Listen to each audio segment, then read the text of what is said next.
Hey guys, welcome back to Bitch with Comrade Misty. I am Comrade Misty. Welcome my cult followers. Is that what they're called? Cult followers? Cult members? Assangists. Welcome, fellow Assangists, to the show. I'm very excited. My friend Glory's here. We're a little bit late because before the show we were shooting the shit and we got distracted. And that happens sometimes. So. It's what else do you expect? Yeah. I don't know if any of our shows ever start on time, really. I tried because honestly, I'm kind of weird about being on time. Like, Slow news day is always on time, almost always on time. I'm usually pretty close, at least for stuff that I do. Now, if it's the vigil, sometimes it's not on time. But usually, like, this starts pretty close, if not right on. Yeah, I'm just weird about being on time. I think it's because we both come from, what is it, like sports backgrounds? Yes. I had a single mom with 3 kids who, like, my sister's 6 years older than me. My brother's 4 years younger than me.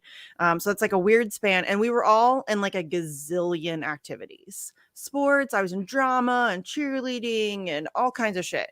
So yeah, it's like a constant shuffling of like people, who's picking me up? You know what I mean? Random family members are stopping by to pick you up from practice. No, pretty much. That's just how it works. So how are you, Glory Jones? I feel like I haven't been on a show with you in forever, but we've been on a couple, I think, recently. I don't know. All my shit blurs together. I've been on a couple of bitches with you. Yeah, that's true. That's true. Yeah, there's been like a whole shit ton of people on Bitch lately. It went from being like scheduled interviews to like a fucking free for all. Like everybody just comes and just like, I'm throwing the link in the DM group. Yeah. I don't know, because fuck it. I don't know. When I started the show, like it seriously started. We had joked about it before. It was fuck your faves. Way back in the day, it was like a joke. I did like a couple things about it. Episodes on Slow News Day titled "Fuck Your Face" with Comrade Misty. Yeah, and then like I like one day it like came back up in my head, and I'm like, I really just need to start a show where I can just complain and like go off or whatever. And like within 36 hours, it had a name, and Sleepy Josh was like, "Yeah, I can produce it for you on Wednesdays." And I'm like, "Oh, really? You can like every Wednesday you're free?" And he's like, "Yeah, I can do that." And it was just like, "Oh, here's a show," and it was like, you know, it was a thing. 36 hours later, and I don't know what the fuck I'm doing. I think that's clear. I mean, you put it this way, you have a solid foundation with a show called Bitch. Yeah. So it's like, what else do people expect? My favorite thing, Glory, is that people will still, to this day, is that all you do on this show is complain? Yo. It's a show called Bitch. It's a show called Bitch. She has another show where she does like hard deep dives. Like, yeah.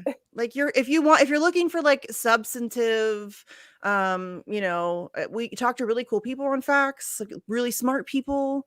We've done some deep dives into some issues that like don't get talked. If that's what you're into, that's cool. You can go, but it's literally called Bitch, like Bitch with Comrade Misty. I'm Comrade Misty, and so that would imply that we're going to bitch on the show, like me and my guests. You're gonna come bitch with me. That's the point. Oh. So silly. Happy birthday, phenomenal mysticism. No, dude. Yeah. Happy birthday, fam. Happy birthday. For real. For real. For real. I love birthdays. All she talks about is Assange. I know, right? I love that one too.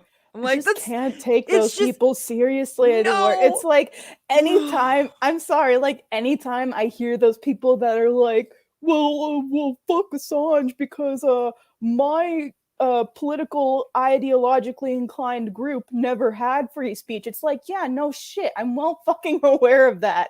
So like, fuck free speech because y'all never had it. And like just that's so fucking defeatest and weak. It's I know, like, bro.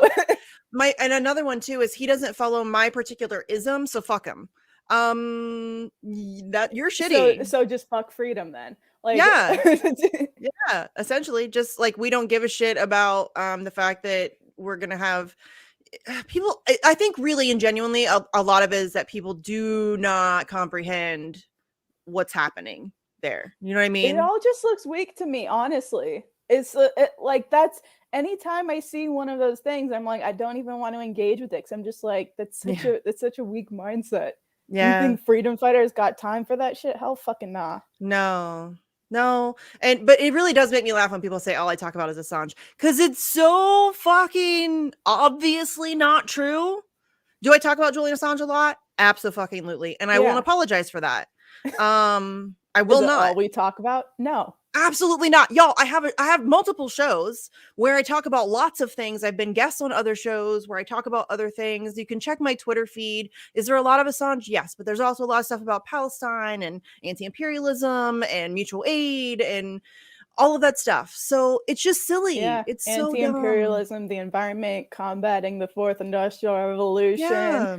I'm like one of the few people that writes about deep sea mining. Like, yes, but yes, all we talk about is Assange. It's just stupid. It's, and listen, there are plenty of things to criticize me on. I am 100% aware of that. Trust me. I talk too loud. I talk too fast. I confuse things and get names wrong because that's the American in you. Yes. But that and severe ADHD, like my brain works faster than my mouth will work, than like my hands, like I can't type fast enough. It's, I'm constantly playing catch up. But yeah, like there's plenty of things to criticize me on. I don't always get it right.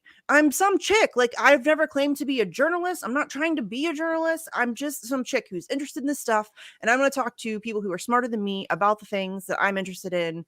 And that's all I'm trying to do here. And so for people to like, I love when people are like, you're not a journalist, when there's like multiple occasions on video and on Twitter has on so many occasions been like, please stop calling me a journalist. It makes me uncomfortable. No, shut the fuck up. You are. But I'm not, like, I just have so much respect for actual journalism, like not the bullshit, like Whitney Webb and, you know what I'm saying? Yeah. Like that. Even people I disagree with, like Glenn Greenwald, I think is a great journalist. He's done great work. I don't always agree with him. And sometimes he's a douche canoe on purpose. And I think he just likes getting a rise out of people. Like, I have differences with him, but I appreciate his work. John Pilger, Craig Murray, Stefania Maruzzi. Like, there's a lot of really amazing journalists working right now. I just have so much respect for those people that I feel like a monumental imposter. You know what I'm saying? Like, I don't do like in the field stuff. I'd love to at some point. It's with my kids and stuff that's hard, but I don't do on the ground stuff as much as I would like to. And so I don't feel comfortable. You're not in like a place where a lot is happening. No. Yeah. Absolutely not. There's nothing going on in Podunk, Ohio. Like, it's one of the things that, I'm fortunate about is like, being in LA, obviously it's not easy balancing getting on the ground so much with being like a college student, having a job with my school. Like, obviously it's not easy balancing all of that, but like, I'm definitely like have an advantage in the fact that it's Los Angeles. There's a lot of shit happening. There is nothing. Well, that's not true. There is some stuff that happens occasionally in Columbus. That's like a 30 to 40 minute drive for me. And I mean, I am making excuses, but just right now it's hard, like with my kids and stuff. It's tough to be able to get. My husband has a crazy ass job, insane hours, especially right now.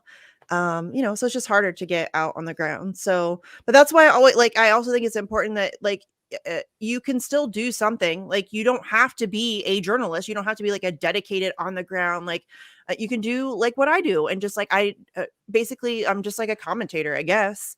But we need that. Like, we just need people having discussions, having conversations, talking to people again, who are just smarter. Like, I love talking to people who are smarter than me. With facts, you're doing like these intense deep dives, like research is something that you can always do if you have like a computer and know where to look. Yeah. No, I mean, that's kind of what we do on Facts, is more deep dives, but yeah. I don't know. It has always made me really uncomfortable. People call me a journalist. I don't know why. Caitlin Johnstone has said the same thing. Like, I don't know. She's like, if Rachel Maddow could call herself a journalist, I'm pretty sure that you can too. But I think you can.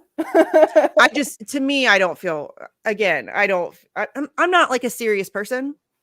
You know what I mean? Yeah, well, I'm Like, definitely not a serious journalist. I'm I definitely think not you a are. professional I think journalist. you're an activist who That's like, my thing is like I don't mind being called a journalist. It's just that there's definitely a huge difference between someone like Ford and someone like me when it comes to our yeah, reporting. yeah, Like fair. if you go to like Ford's protest threads and then look at mine, like you'll dead ass see There's a like some pictures in my thread that feature my fucking middle finger. I'm just like, yeah, no, and fuck Ford does a this. great job of trying to remain objective and to Oh just yeah, show and what's like, happening. And and he's I give not. him mad props for him Yes, for doing that because fuck that, I couldn't, I couldn't. Yes, that's yeah. I could not. and I could I absolutely don't not. pretend to be either. No, Like, which I think that that's fine. I don't think that journalism necessarily has to be impartial. yeah, I think that people have. I think as long as you're honest about your biases and you're not like trying to pretend to be impartial when you have an opinion, I think that it's as long as you're 100% upfront about it. I don't see any problem with that. same, You know what I same, mean? I don't think that that diminishes it as journalism or not. I just think it's, a different method of communication, really. yeah, Both have value, I think, in different ways, because I think it's important to be able to have, um, just a broad range of perspective. You know what I'm saying? exactly, Yeah. yeah, But yeah, I don't know. But Ford, I couldn't do what Ford does. Because he's me very good at neither. staying objective. I think the only time I've ever seen him, at least personally, When um, he's at and when he's at Assange Assange events, protests, baby. and then he actually talks on camera, and he says, normally I don't do this, but I have an opinion here, like I have like what this directly, and I love that he does that. It made me honestly, like when I saw him doing that, because I think it was you came up to me and you're like, look, Ford's like, he actually is like going to go on record, he has an opinion, and I was like, oh wow, might have been you, maybe Kendra. If it was at the March one, then yes. I If it think was at so. any other one, then no. Because I was only in DC for the March events. I don't know. I don't remember, honestly. All of that, that shit all blurs together. And the only way I can really keep track of it is sometimes like we wore a lot of green in March. So Yeah, if I can because think Clovis like, for Assange. yeah, I yeah, just remember I was so we should fucking go like, back. I I just wonder if remember I was so fucking extra on that day. I was like, that looking was back, I'm fun. like, damn, I really shouted out people in our chat in front of CNN and said they're the smartest audience in the world. Yeah, you were yelling at the dudes who were on top of the building, the CNN building. You were like giving them the finger and telling them to fuck off because they were watching us. They I must have was been on like, smoke hey, break. yo, come down. You're like trying to start shit with some guys that are like 15 stories up or whatever. Because they Yeah. were just like casually looking on, and I remember it was pissing Yeah. me off. I was like, "Oh, you think you're gonna escape this heat? Like, nah, bruh." So You were pretty extra though. That was fun though. That was a fun trip, honestly. it was fun. It was like my first time meeting half of you guys. So Yeah. No, and yeah, meeting the fams in person is like the coolest thing ever. it Seriously. is. It is the coolest thing. I'm still super awkward about it. Same. But it's still really cool. Like it's cool to be able to like actually put a face and a name and like a voice and a presence to a person Yeah, that like like an actual body, not just from the yeah. chest up. Yeah. Like we have Yeah, and, actual like, to be able to, heights. like, hug them and, like, I have, like, know. a in-person conversation where you can, like, read body language and all that stuff. Like, yeah, I love that. I love that shit. I And know it's so it's so weird, much like fun. Like, it's seeing a lot of people's work. heights. Yeah. Yeah. Yes, because, I remember the first time Sleepy realized I was tall. But it was because, we were all together. So I was, like, sitting next to Steve, and I'm taller than Steve. And Sleepy was like, "Oh, shit. I didn't know you were I tall." And know. I'm I like, "Yeah." remember like going into DC. I was thinking like Steve was like 6 foot or something like that, and he I thought turns so up too at the first. and Yeah, he's he's like, my height, and I'm like, oh yeah. damn. Yeah. Yeah, it is. It's weird. Like Kendra's about what I expected. Um, When I met everybody's been kind Nico in of, person, he was the height I expected. yeah, Um, because I'd always heard that he was tall, so I was expecting. I did not expect his wife to be like pocket sized. She is Susie adorable. is so adorable. Oh my god, she is adorable. She is, seriously, and I'm not like, I am legitimately not making fun of her, but seriously, she's so tiny. Oh no, they And know it. I know. I don't know what it is. I just like, I want to like protect her. You know what I mean? She's really small. And it's adorable. I think my kids are both bigger than her. Aww. One is 13 and one is 11. Little Misty's children. I know, right? Yeah. Oh my God, you guys, I have kids. Can you believe it? Can you believe it? They drive me nuts a lot. One of them's not here tonight. She went to a sleepover with a friend. They're going to go see Aw. the new Spider-Man tomorrow. She had basketball practice, and then she was going to go from basketball practice to the sleepover. That makes me so happy. That's totally something I would do. She is like a little mini Glory. She's super into anime. After basketball practice. That sounds like Glory's night. From like age 5 to 19 right there. That sounds like an ideal night for Glory. Oh, we have a debate, bro. Hi, Infrared. What the fuck do you want to debate about, dude? I don't really do debates, honestly. Infrared, you not slick. Yeah, I don't even know who you are, and like you just jump in like, with debate me, bro. All right. So good. Debate me. Debate me. Such a douchey thing. It's like when my trolls do the TikTok thing. It still makes me giggle. Oh, it's so dumb. I am rising. What does that mean? I wonder if this is Ed again. We should not engage in the trolls, but the trolls are fun. No, I know who it is. Don't worry. Okay. All right.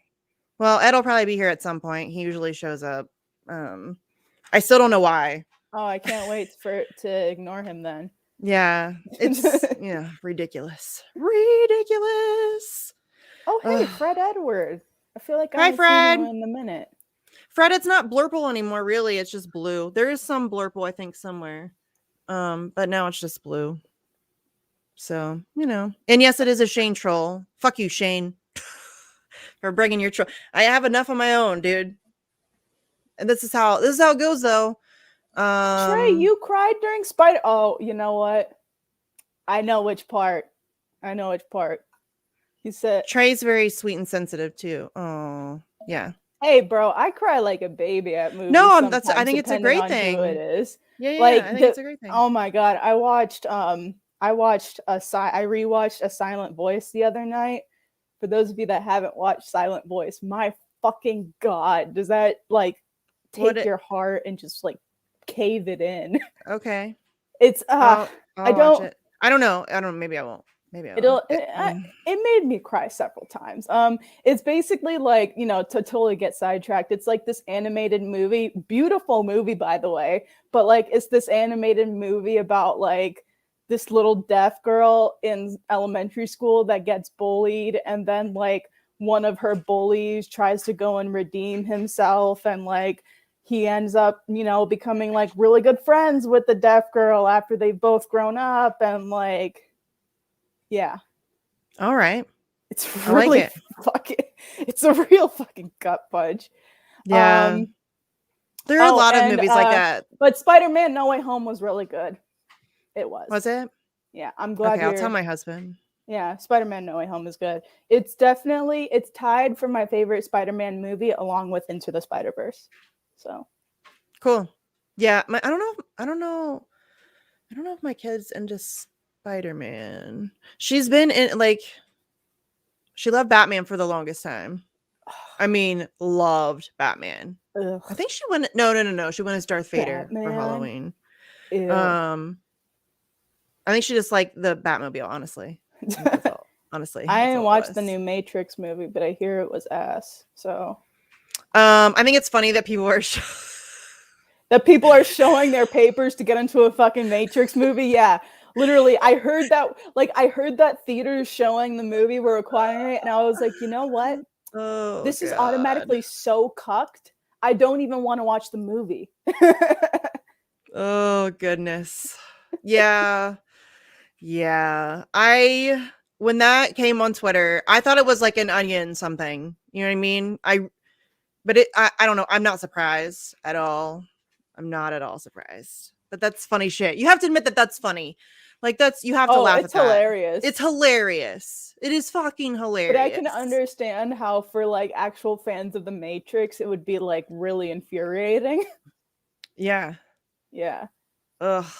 Yeah, I haven't seen it either. I probably won't. I'm not real big into movies. I mean, I don't like actively like documentaries. I'm a documentary nerd. Yeah, you know what it is?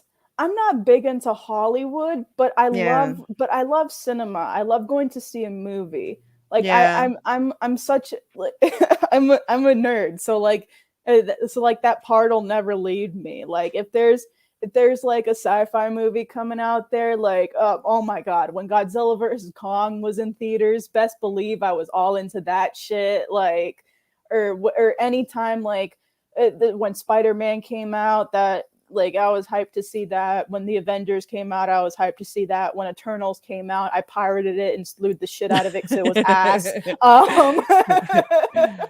Oh goodness. Yeah.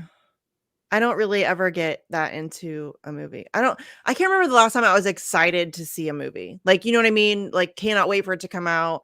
Like, you want to go see it first thing in the movie theater. I can't remember I think honestly the last time was Paranormal Activity, and I'm still pissed off about it. I'm still pissed off. That was it's not scary. It's not scary. I can't watch horror movies. Because I love my them. My problem with horror movies is it never escapes me the fact that this isn't real. Yeah. So like I'm unable to get scared. And then because of that, because I know that like I'm that way with superhero movies. Yeah. Because I know that like plot is driving everything. Then I'm like laughing every time the characters do something stupid or like something extra happens. Like one of my friends took me to see It too because it was her birthday, so I went with her. And she did like a movie theater party. And fun. And yeah, so we saw It too. And it was such a funny scene because like, you know, it's me in one side and then like her in the other side. And she's like screaming into my shoulder, terrified. And I'm just there like laughing at the screen because it's fucking hilarious. Yeah. So yeah, unless if the horror movie is based on a true story, then I'll be legitimately scared. Like I like more realistic, or even some of the paranormal-ish stuff, because I don't really believe in it, but I still think that there's it's certainly possible. Like we don't know everything. Like shit's happening all around us all the time that we have no idea what's going on. Yeah. Like with normal horror movies, I'm only watching those if I want to laugh. But like if you sit me down and show me like, oh god, this is gonna be such a niche comment, but like a Mr. Ballin video about like missing children that popped up in weird places, I'd be fucking terrified, honestly. Yeah, that's why like true crime and like unsolved mystery kind of stuff, and like there's a lot of really like cool I don't know like there's the time traveler stuff or the black-eyed children. Like I don't know if I believe in that stuff, but it's like to me it's cool to like read about and ponder it, because there's some really creepy shit going on out, and you know what I mean? Bro, there's like some supernatural shit out there. Yeah, I mean just the fact that we don't know, it's like I find all that stuff fascinating. Like all of that. That's like part of my attraction to the ocean. Like there's so much we don't know. It's so like, oh, it's so cool. Yeah, it's like it's endless, really. It's endless. Like the stuff that we don't know, it's endless. Like there's, so I just, all of that, like I love space. Like I'm obsessed with space. We got one of those, it's not like the super fancy one. It's like an older, VR, right? VR. Yeah. Virtual reality. Yeah. But it's like a kid thing. You can put it on, and then it's got these different things you can get. There's a space one, and it's not super good or like the graphics or whatever, but you can like stand in the like amongst the planets, and you can like turn around, you can look, and you can like select different planets and stuff. I always feel like I'm gonna fall. Like I get this weird, it scares me, and I feel like I feel like I'm falling every time I do that thing. And I have dreams about falling through space too a lot. So I don't know why, but yeah, space is fascinating. It creeps me out too. Falling dreams. You know what? I have a lot of dreams that are like escape scenarios. which I'm sure there's like some hidden meaning to that I'm not gonna psychoanalyze because there's just so much other things, so many other things going on in my mind right now. So yeah. Why? What? Wait. Why are we? Who? What? I'm Asian, Caucasian. What? Oh, it Mr. was a Janit's back. punchline. Okay, no, Mr. Janit's back. Word Dear That's yeah. yeah. Word I saw says it and I was Misty is wondering. Asian. Caucasian. Asian. Cock. You said cock. Caucasian. Caucasian. From the bitches. Caucasus Mountains. I didn't think Mr. Janit did the you exclude Asians. Wasn't that what's the girl's name? Melissa? I don't know. Mr. Janit, I really am disappointed in you, honestly, for being honest about it. So, maybe you should find somebody else to troll because you were good for a while. You should just bounce around and troll people. Take your time, bounce around to everybody. Oh, hey, you're kind of KRTD Media's in the chat. Hi, Shane. I don't know how we want to do the timing of this announcement. I don't either. We do have an announcement. I mean, I guess we can do it whenever. I don't know. What do you think, Corey We Jones? really haven't planned when in the show we would do this. We just opened it chatting shit. We're very professional. We've got this all figured out. We have like a whole like build up and a dramatic montage that we're going to play beforehand with some theme music. And no, we have no idea what the fuck we're doing. But we do have an announcement. I guess we should just do it now since we're talking about it. Because it would be kind of dickish to like talk about it and then be like, we're just gonna no. All right. So our dun, announcement. Dun, dun. Are you guys ready? Are you guys ready for this? Yeah. Wait for it. She's pulling up the thing to share it. Ah! We got a new show coming, fams. So Gloria and I on January 6th are going to be launching a new show on KRTD Media. And it's going to be every Thursday at 4. I think we're going to do an hour and a half. I think we've settled on that. And it's just going to be talking about whistleblowers, the journalism that publishes the whistleblowers, political prisoners, free the truth stuff. Yeah. That kind of thing. Like Misty said, what you'd expect a show called Free the Truth to cover: whistleblowers, journalists, political prisoners. One of the things that really kind of drove this show was obviously our Assange activism, but also drawing attention to whistleblowers like Daniel Hale. And for me, having another platform to be able to talk about, Commander X and local political prisoners like Rochelle McGee and such. So that's why kind of a broad title like Free the Truth and like one that packs a little punch works. And because we don't want to like limit ourselves too much. Obviously, we don't need we do, but we don't need another entirely Assange dedicated show. We have the vigils, and we talk about other whistleblowers on there as well. But this gives Gloria and I an opportunity to each week, and it's going to be kind of free flowing. I mean, if you guys watch our other shows, that's going to be about what you can expect, kind of like this. It'll be us being us and just talking about whatever's going on in the world of whistleblowing, and basically like the attempt to combat the narrative management grab that's going on. So yeah, I'm super excited. I'm really excited, and it will give us a place to kind of highlight activism surrounding that. I've been trying to do that recently on Twitter, like giving shout outs to different activists and stuff, because especially in Assange activism, y'all don't get your flowers. And definitely. It makes me sad. And so I want to make sure that people like Emmy and Daniel and Allie and Deepa and yourself and Beth, who never gets any credit or attention thrown her way, or Daniel in North Carolina, who's doing a great job on billboards, or like people who don't ever get any attention or credit or kudos for the work that they do. I've been trying to highlight, and I've been obviously partial to Assange activists for obvious reasons. But I mean, I would love to like be able to branch out and show different activists who are doing different things. Definitely.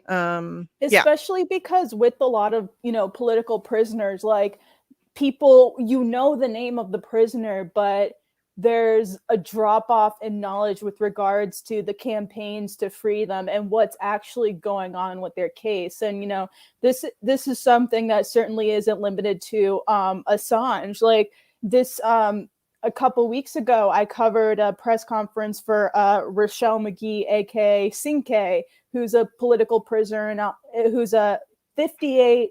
No, he's been a political prisoner for 58 years in Los Angeles, and a couple of people in kind of like the Black Panther sphere are familiar with his name because he was given the same charge as Angela Davis, and he was also tied with the attempt of Jonathan Jackson to free his older brother George Jackson from a courthouse.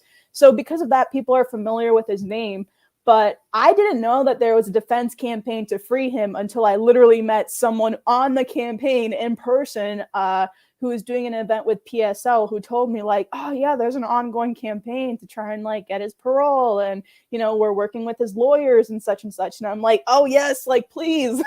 So, and this is like, there's ongoing campaigns for like Mumia and Leonard Peltier and Mithulu Shakur and like, all these other political prisoners that just kind of get like, they get forgotten. They never get taught. None of these people sometimes. None of these people. I mean, I think what's made me so attuned to that is because of just being in Assange activism, because he is probably one of the more famous people who are like whistleblower journalists, political prisoner type personality, and he doesn't even get very much coverage. So these people, it's impossible. It's not like a sexy issue. It's not like, you know what I mean? It's a lot of people say, I don't even know why you're bothering. Like, he's not going to win. You're not going to win. Like, they're going to, whatever they want to do, they're going to do. And, so it's, what? I'm not going to flick off. Actually I will. Fuck you. That's defeatist as fuck. Yeah. We're not going to win. What kind of bullshit attitude is that? Yeah. Let me just go back in time to tell that to all the fucking Jamaican Maroons. Be like, oh guys, sorry, you're not gonna win. You're fighting British slaves masters. You don't even have freedom. Why would you fight for that if you don't know what it's like? You're never gonna win. Yeah, no, fuck you. I get slapped. Yeah. Rightfully so. Yeah, I mean it's incredibly frustrating because so okay, just want to like lay down and take it. You know what I mean? Like, there's your options. That's dead ass what I think every time I see one of those statements. So you just don't want to. You're cool with like letting all of this pussy like you're okay with losing all of these freedoms. You're okay with losing the ability to know things and hold powerful people accountable. And you're okay with that's weird to me. I'll never understand that mentality. Chris Hedges, I think, says it. He may not be the first person who's ever said, but I don't fight fascists because I'll win. I fight fascists because they're fascists. Yeah. And it's like, think of some of these political prisoners, like they're still going to this day with full knowledge of the odds stacked against them, just surviving. Like, what kind of a service would we do to them if we just said, oh, well, we're not going to win, so fuck it. Right. We need to, like, that's one of the biggest things we need to do is back our truth tellers, our whistleblowers, our dissidents. Like, we should 100% be backing people like Julian Assange and people like Mumia and people like, you know what I mean? Like those, like collectively. And that's kind of what I'm hoping that, I mean, obviously we're just like a one little show, but that's kind of I love the solidarity that we see between different people in this sphere. Like Stephen Donziger has spoken out for Julian Assange and for Daniel Hale, and John Kiriakou speaks out in defense of both of them. And I mean, there's a lot of not all there's not all total solidarity across the whistleblower and journalism political prisoner community. It's unfortunate. But there is a lot. I mean, Mumia spoke on Assange's behalf, and there's a lot of that. And I think that that's so necessary. Like that's the only way we're going to be able to win this is if we, for once, start celebrating our truth tellers and the people who expose corruption and criminality start celebrating them instead of celebrating their criminals. I mean, could we just try that? Maybe just for a little bit. Let's just see how it goes, how it works out. Because that sounds like a great idea to me. You know what I mean? Like, that's what we should be doing. Yeah. I don't know why it's not like that, Glory. It's really weird. Because our society is backwards. We fucked it all up, dude. I know I say that all the time, but humanity really fucked it up. Like, we don't really deserve whatever this is that we've been given. I don't know if we could fuck it up harder. I'm sure we could. But it's pretty pathetic, the level of insanity that we're still dealing with. Y'all, it's the United States of America, year 2021, in the middle of a pandemic, whatever you think about the pandemic, and we still don't have healthcare. And that's just accepted, normalized. Nobody's fighting. Nobody's in the streets about that. Nobody's like, some progressives are tweeting about it, and y'all are like, yeah, good tweet. Like, we just accept that kids across the Middle East and Africa can get drone bombed. Like, we just accept that. Yeah, they killed an entire family. Not an entire family, but they killed 10 people from a family, including 7 kids on their way out of Afghanistan. And they investigated themselves and decided they did nothing wrong. And we're all just like, yeah, okay. All right. That's a good thing. All right. You know, case closed. It's so ridiculous. I mean, I was just thinking about this the other day. I was high, and because it makes me angry. It frustrates me to no end that every single time something like this happens, the only people who ever get punished are the people who expose it. And that's so backwards. John Kiriakou exposed torture, the torture program. Only dude that ever saw the inside of a courtroom. Only one. Not a single torturer had to deal with shit. John Kiriakou went to prison. Daniel Ellsberg was harassed, and you know, all that shit went down. Daniel Hale exposed the drone program. Yeah. Not a single drone pilot. Barack Obama. Yeah, he's an alleged whistleblower. They have said in court that they can't even prove that he's the Vault 7 whistleblower. A grand jury against WikiLeaks, they had to admit that no one was harmed by the release of WikiLeaks files. Yeah, the only one who is harmed by the releases of the files alleged to be given to WikiLeaks by Chelsea Manning was Chelsea Manning and Julian Assange. Yeah, the only 2 people, and Chelsea was tortured, and Julian's being tortured right now. And y'all, they exposed rape, torture, war crimes, murder, financial corruption, lots of corruption. Y'all. And they're the only 2 people that are going to get punished for that? Really? I mean, why are we... I just don't know why. In a sane society, that would not be the case. Clearly, we live in complete insanity, because that's fucked up. To me, it's just so... it's obvious. And it's weird. It's weird to me. It's weird. It's really fucking weird to me. George Bush should be in The Hague, dude. Instead he got a fucking speaking engagement in Beverly Hills this past year. He gets to paint his stupid ugly paintings, and he gets to go on Ellen, and he gets to be completely rehabilitated by liberals, where he's now like the quirky, goofy old president that like is cute and everybody loves his little gaffes that he makes, and Michelle Obama gives him hugs, and you know, there's this fucking bitch in LAPD. I don't know what her name is, but she murdered someone who's having like a mental spell. She shot him a couple times and then shot him again after he fell to the ground. So she murdered this man. To this day, she's a fucking Instagram influencer. I kid you not. I don't know what her name is, and I'm really glad it was like Tony something. But like she's a literal fucking Instagram influencer that murdered someone as a killer cop. And it's like, ugh. God, did you see? We have fucked it up so hard. Like, we've currently celebritized politicians. They're brands now. They're not politicians. Well, I don't know that they've ever really worked for the people. But it's like they're not even pretending really anymore. at least not very well, tweeting and I guess a lot of people are still falling for it, so there's that. But yeah, we really could not fuck it up harder. I mean, we don't value we're so far gone, honestly. We really are. It's terrible. We're still blowing people up for profit. And and we just let it happen. Bro, we're trying to mine the fucking ocean, for fuck's sake. It's like we don't even have this thing properly mapped, and people are like, oh, well, to complete the transition into the green economy, we're gonna need some metals, a lot of metals. And I see Congo, Tanzania, the ocean floor, like, Jesus Christ. Yes. And we have no idea the ramifications of any of this stuff, and it's profitable right now. And these people don't think past that.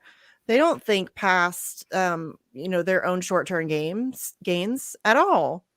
At all. Why should they? It makes no difference to them. But yeah, we keep continuing, and not only do we I feel like I'm being preachy, but not only are we like continuing it, but it's getting worse. Like, that system that we've enabled for this long is only getting worse. Well, it's like moving, because they see that it's failing, so they're like trying to salvage it. That's why you see a bunch of shit like, oh, the Great Reset, and this pandemic is an opportunity to usher in a new global governance, et cetera, et cetera. Yeah. Oh, yeah, Miss Tree, shout out our boy, David McBride. I'm getting ready to post his GoFundMe. I just saw that too, Corey. I'm getting ready to post his GoFundMe in the chat for you guys. He's definitely one we got to talk about. Yes, we can have him on. I adore him. Oh, my God.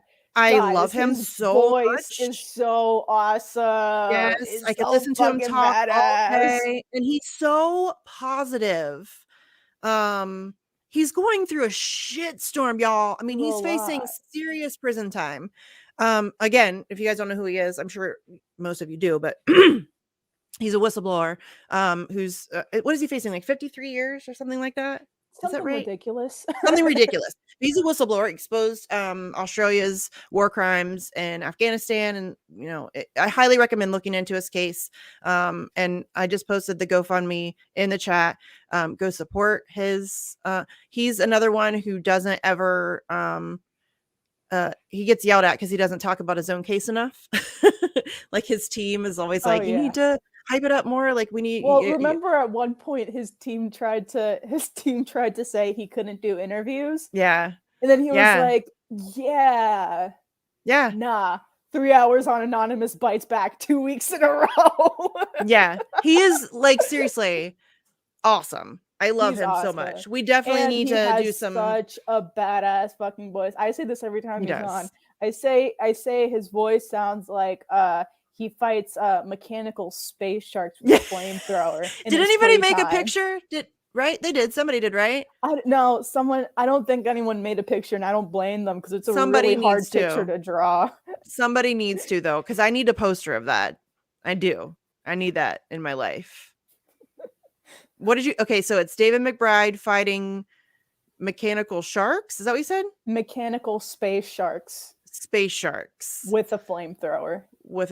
So is he in space? So we can say he's in space. He's in space, and he's fighting a mechanical space sharks, and he's using a flamethrower. Okay. I feel like Steve Cutler could do that.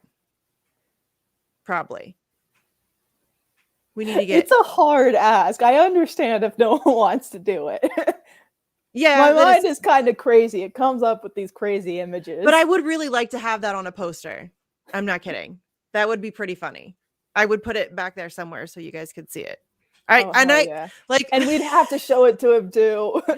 Oh yeah, for sure. My kid is really funny. Like, we all in the house, we joke about me being a cultist and all that good stuff. And she was like, well, I mean, look, Mom, it's like, you have 2 pictures of Julian Assange. She's like, you really need 2? And I'm like, really, asshole? Like, yeah, she's like, see, I can see why they think you're a cultist. And I'm like, being really fucking extra.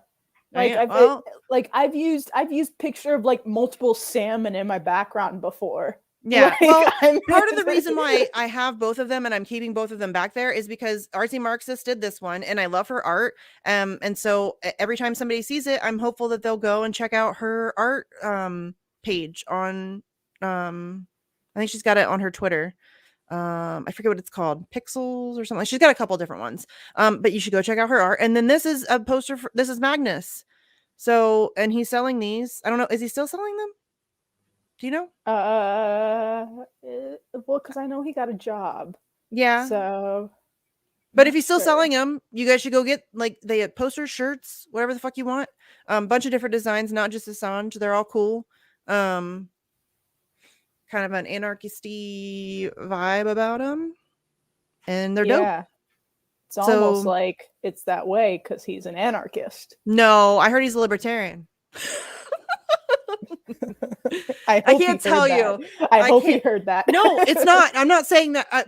So many people say that all the time. Like, people say that, like, when they're talking to me, they'll be like, oh yeah, well, you had on a right-wing libertarian white supremacist or whatever. And it's clear that these people have never listened to Magnus talk about it. My thing with Magnus is like, okay, like, whatever disagreements you might have with him aside, like, this dude is like a little fucking, it's like, I don't say this to be mean, but like, he's a Care Bear. He's just so yes, he's like super nice, and very caring and funny, and he's not a white supremacist. He's not or I wouldn't say he's a right winger. He has a lot of leftist positions to varying degrees. He's definitely not a Nazi. You know what I'm saying? It's just, I genuinely think he is one of the most misrepresented people on planet Earth. It's crazy, the shit that gets thrown at me all the time about how I'm friends with a Nazi. And I'm like, who? Tell me who? Matt, you're friends with that Boogaloo, that Boog, and you've had him on your show. You've platformed him. Fuck yeah, I'll platform him again. I just don't get why we have to be scared of a group called the fucking Boogaloo Boys. Like, oh, and y'all, if you actually look into the shit that's out there about the Boogaloo Boys, it's heavily propagandized. I mean, it's ridiculous. Like, it's ridiculous. Oh my god, you're trying to tell me a group, activist groups can get infiltrated? What? No way. I know. It's this. Can you believe it? And then the media will misrepresent the group based on the actions of infiltrators, and I mean, it's this whole thing, Glory. I think it's this thing that they just started doing recently to combat, people's movements. It's like this new. We got to keep an eye on this thing, Glory. This is a new weapon they're using against us. Just started.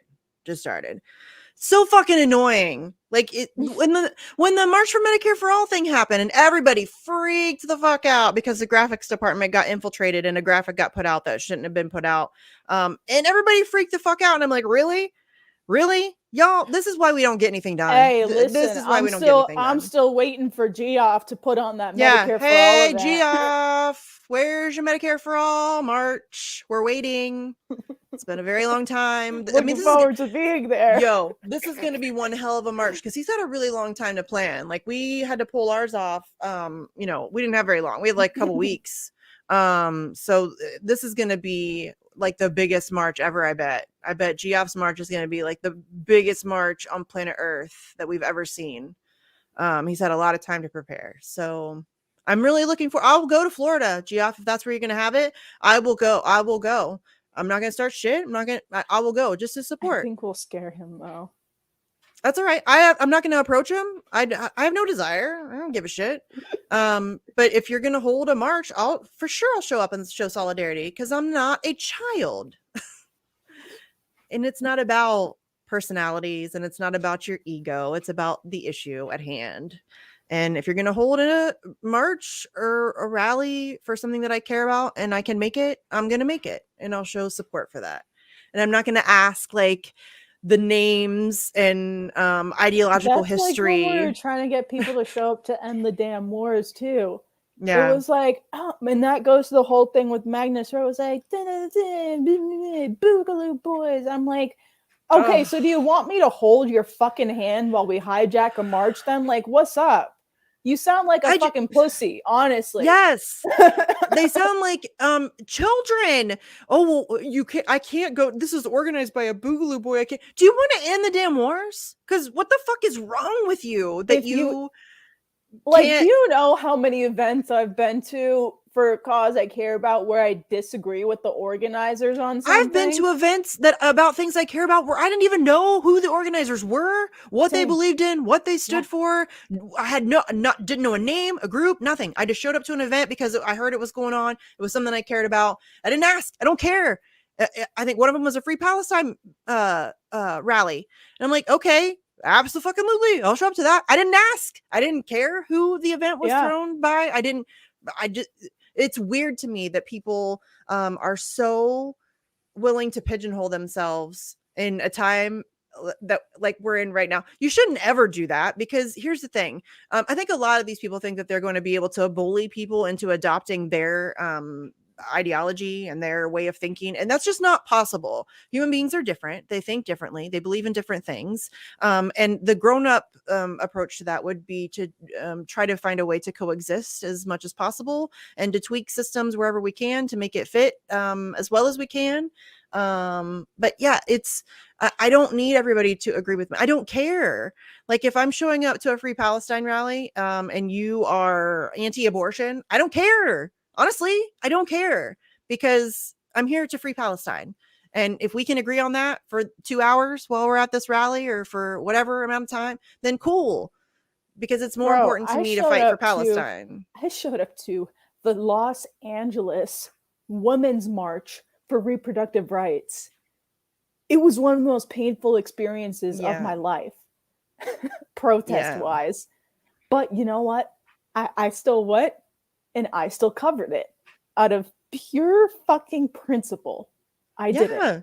And my God, was it painful, because they had fucking Alyssa Milano as a speaker. Yeah. I was like, it was like I was hurt by the amount of shit lib that was there. Dude, the fact that Alyssa Milano can continue to pretend like she is some feminist freedom fighter who's like all about women, get the fuck out of here. She does not give two shits about women. It's you know what I mean? Like Tara Reid? Hello? Ever heard Tara Reid? No, she didn't talk about Tara Reid. Rose McGowan. Yeah. She's like a huge Bill Clinton and Joe Biden fucking rapists, child molesters. I mean, come on, Joe Biden is on camera. CIA. On camera numerous times being at best physically inappropriate with children. I don't know how anybody can watch those videos and deny that at all. It's not okay what he does. It's not okay.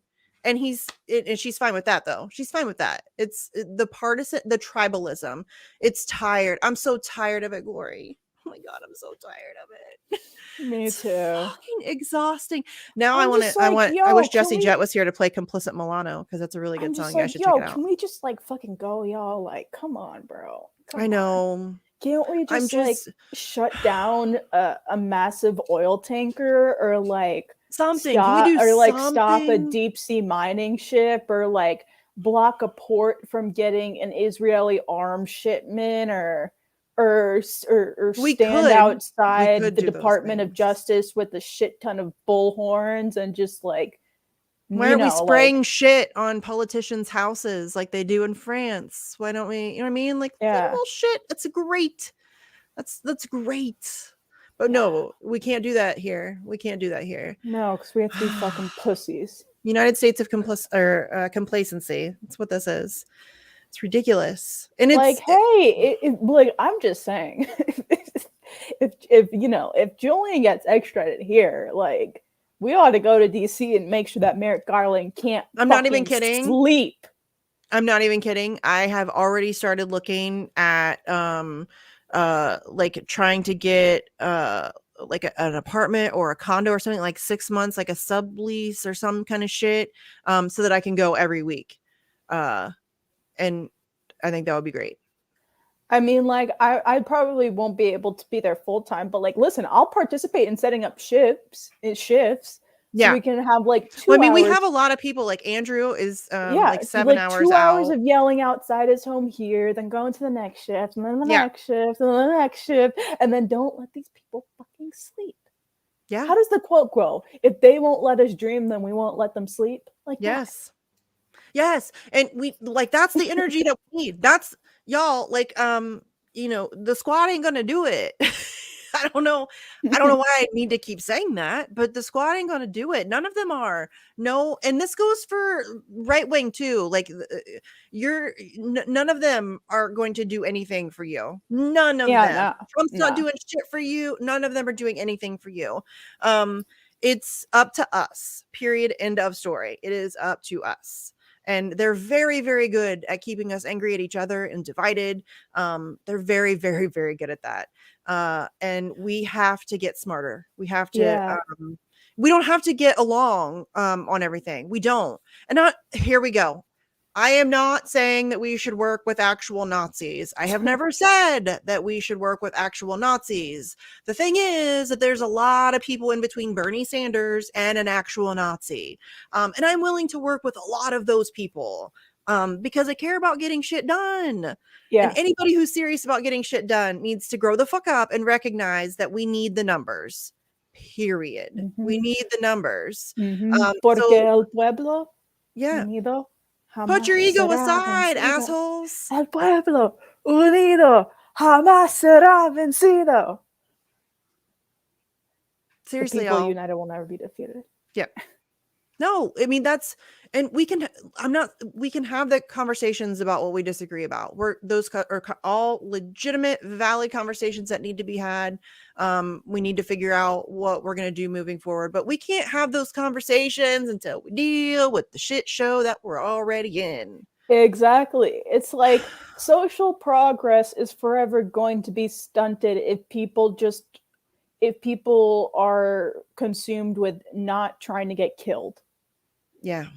It's like when people talk about LGBTQ rights in Palestine. Like, yes, it sucks. It does. Yes, it sucks. Terrible. I'm sorry. Like, I feel awful. I do. But, like, their rights aren't going to get advanced as long as there's a murderous Israeli apartheid that's, like, killing them daily, starving them, poisoning their water. Like, turning Gaza into an open air prison. Social progress is going to be stunted in a region like that if they're preoccupied with something like trying to stay alive with the fucking apartheid on their neck. Like, minute to minute trying to stay alive, having to be constantly worried about a bomb or some soldier coming to kidnap you or you bulldoze your house or whatever. So it's constant. You can't, of course, there's going to be no evolution of thought when they're just literally trying to survive. Like, that's the only thing that they can even really think about. Yeah. Duh.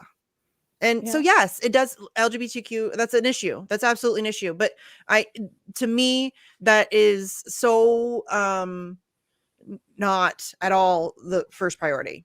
And that doesn't mean I'm anti-LGBT. Yeah, no. And the thing is if it takes precedence before like an actual issue of, liberation or working class rights or like, ending a fucking genocide, then you're just going to end up with that fucking drone meme where it's like, oh, yay, a pride flag on a Hellfire missile. Oh my God, we're doing it. We have a female drone pilot. Yay. Well, Palestinians don't even have like sovereignty and self-determination at this point. So any progress that would be made anyway would not be, it would be on sand. Like that would not, there would be no solid footing for any kind of progress like that. It would be very easily stripped away and it would be superficial. They have much bigger issues. And again, that doesn't mean that I think that LGBTQ issues are not important So I know that people are going to make it out to be that way. That's not at all what I'm saying. But like Lori just said, it's like a genocide happening, you know, like that's Yeah. I mean, kind of just like staying alive comes first for most people, you know. It's just kind of the way it is, human nature. You got to survive. So, and there's like a multitude of issues like that where people again, it's this weird thing where people I think are just so concerned with feeling like smugly superior, and they're unwilling to put their ego aside to see bigger picture stuff. And it's kind of gross. Actually, it's a lot gross. It's like the people who say like Julian Assange doesn't follow my ism, so fuck him. Like, what's wrong with you? Fuck you. Like, yeah, like what's wrong with you as a human being that's something that you would say? I don't understand that at all.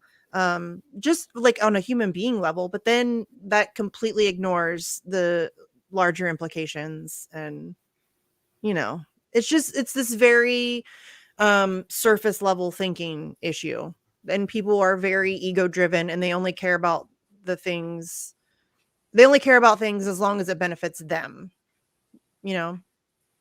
It's very selfish. It's like, oh well, you know, my Assange doesn't share my political views, and people with my political views have never had free speech to begin with, so fuck Assange. No, fuck you. You're being a pussy. Yes, indeed. Like that's like, I just can't take that shit seriously at this point. So like, okay, you done? Yeah, I've honestly just stopped engaging with that whole crowd about it, because it literally does not matter what you say. They do not care. They have 100% made up their mind and refuse to think outside of their tiny box. And that's good for you. I'm not gonna waste time on that anymore. Yeah, like we're up against it. So at this point, I'm only interested in engaging, like genuinely engaging with people who I think are open to hearing the truth, and who are willing to examine that in a real way and like objectively look at things. And those people are not. And I can't take it seriously. I really just cannot take it seriously. He doesn't read the right book, so fuck him. Fuck free speech. He didn't read the right theory. Oh yeah. Oh, the theory people. Oh my god, he's a cypherpunk, so he must be a limited hangout. Fuck you. Yeah, there's a lot of that too. There's a lot of that stuff. Like, and have you noticed that I've noticed that the attacks on supporters, if ever there's a court date, there's an instant ramp up. Have you noticed that? Because I noticed it. Every time there's a court, just the recent court date, right around the recent court date, everybody started attacking me all of a sudden. And I'm like, weird. And every time there's a court date, that happens. And notice that now they're not attacking me right now. People were going at Action for Assange. Yeah. Yeah, trying to spread, lies and character assassination attempts. And yeah, and it's, I think it's getting worse. Maybe I'm just selfish in that, because like it's affected me now, like on a regular basis. So it feels like it's getting worse. But yeah, like this last time, I mean, there was like, I would say a good solid week and a half of people coming at me on Twitter, and like as soon as the court date came and gone, they're not doing it anymore. It was just very conveniently timed around the court dates. So yeah. You know what pissed me off about that court date too, besides the fact that it came on International Human Rights Day, was the fact it came like on the weekend before my fucking finals week. I saw the date get announced and I was like, are you fucking kidding me? Are you guys really trying to like destroy my mental health, destroy my mind, and like drain all my energy? Because it did. My weekend was ruined, and I was supposed to finish a 25-page fucking international relations paper. Yeah. Luckily, I'm still drained. I'm still drained from that shit. My project was on fucking Syria and U.S. interference in Syria, so I was just like, all right, Vanessa, you write that in your sleep. WikiLeaks, come here.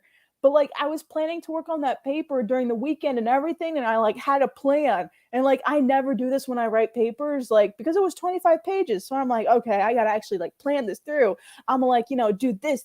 I'm gonna like do all the bibliography and shit on the final day, and that's gonna be the only thing I have. No, instead I had like so much of the shit that I had to do on Monday because I couldn't recover the entire weekend from the train wreck that was that fucking Friday. Yeah, that sucked. That Yeah. sucked. That And sucked. then that same Monday too, I also had a freaking like another 15-page paper due on like water politics, which luckily is like, that was pretty easy to me because I was just like, talking about like Gaza and shit. And I was like, hey, water infrastructure could be solved in Gaza if they weren't getting bombed by fucking You should Zionists. talk to my friend Lucas on that stuff. He's in law school. He wants to be an environmental lawyer, and then he does a lot of stuff with that. I can get you in touch with him. He's super good at that stuff. All yeah. Right. But yeah, like that Friday. Yeah, speaking of bitching, like I needed to get that out there. No, seriously though, and there are times that I feel bad like complaining about it or whatever, because Julian has to deal with so much more. I know, like that's I really do feel bad, but the thing is I know. Like I also have to be open about the fact that like no, it hit like a fucking train. Yeah, and I think that's okay. I think we need to encourage each other to talk about it and to take breaks and stuff. Like Jesse Jett told me the last vigil that we did, we talked a lot about the mental health stuff, and that stuff like it's hard. Like it's hard. It's hard to know all the stuff that I know about this, and it's not just like the stuff that he's going through, which is horrendous, but like the stuff that he exposed, and like it's having to know that special administrative measures is a thing, and having to know that Daniel Hill is being kept in a CMU and is being mistreated, like having to know how the U.S. prison system operates. Like that's something I had knowledge of before getting super involved in like the Free Assange movement. That was something that always like bothered me and like saddened me and maddened me and all that. Yeah, it's very draining. It is. It is really draining, and I really.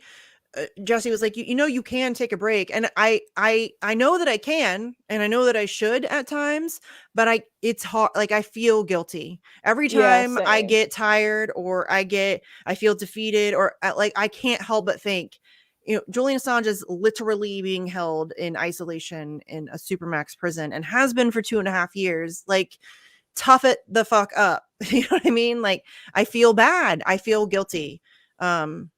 And weak, which I know is silly. Like I know that's silly. I know that we're all human, and that and like Jesse pointed out, you're of no use to Julian or anybody else if you're completely wiped out. But it is hard. Like that's something I'm trying really hard to get better at. It is hard to take a break. It is. I mean, I've gotten like slightly better at it in the sense that I can like kind of pull back from some stuff. Yeah. So but like I still stay involved in everything, and rarely am I just like, okay, I'm gonna unplug entirely. I'm like, I can't do that. I can't. It's sometimes hard. I'll unplug for a couple hours and I'll be like, okay, I'm gonna go to the beach. I think it's just because like doing the vigil, it's such like a subject specific show that it's like a constant, like it's like a weekly, I have to be in that world of like torture and black sites and all that good stuff. So I think that's really like been the hard part, is like, I think if I didn't, not that I'm going to quit the vigils, guys, I'm not going to quit the vigils. I can't, like, I really can't. I know I should. I'm trying to figure out ways to like find better balance and keep my mind off of it, because that's my biggest problem is this. I'm like a lifelong insomniac.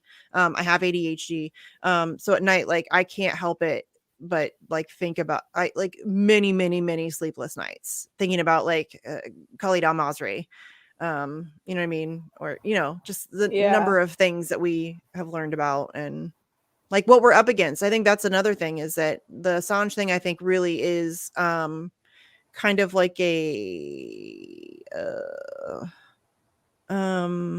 the odds are stacked against us. Yeah, and it's like it's a big, to me, that's going to be a big turning point. Like that's going to be a big shift in our situation in society. Do you know what I mean?